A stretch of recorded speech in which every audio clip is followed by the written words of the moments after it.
explicaros un poco la idea de minus ego, del concepto expositivo, que digamos nace de la voluntad de reflexionar sobre la naturaleza del ego y sobre las múltiples dimensiones del yo.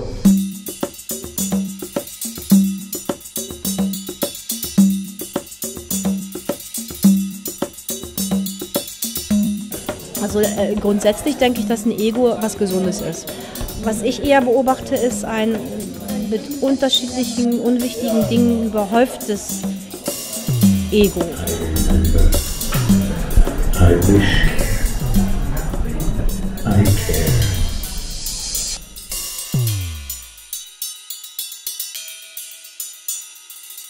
Hay una frase de Jodorowsky que me parece muy interesante, que dice que el ego es una jaula sin pájaro que se cree pájaro sin jaula.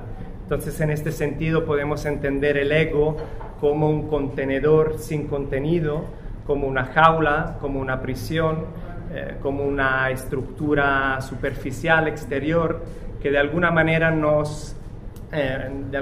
oculta, esconde o incluso puede oprimir lo que sería la esencia o la parte más interior.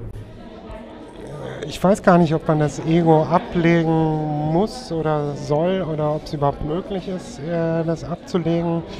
Vielleicht geht es auch bei dieser Arbeit genau darum, wie verschieden sich das Ego zeigen kann, groß, klein, vergrößert, verkleinert, wie man sich selber sehen möchte, wie andere einen sehen. Also die ganze Selfie-Kultur und soziale Medien, sich selbst reflektieren, sich selbst darstellen, die ist einfach so ein zentraler Punkt geworden. Und wie das so ist, in dem Moment, wo irgendwas sich ganz stark kristallisiert, entsteht natürlich sofort die Gegenbewegung und der sehen wir uns jetzt hier quasi in der Ausstellung schon gefordert. Also man könnte sagen, es ist ein Gruppenindividuum, bestehend aus 20 bis 25 Schülern einer jeweiligen Klasse.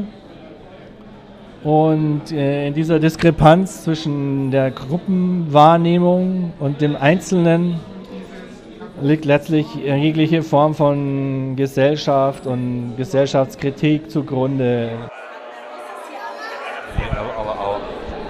L'ego, a veure, clar, jo penso que hi és això, que potser se l'ha de cuidar més.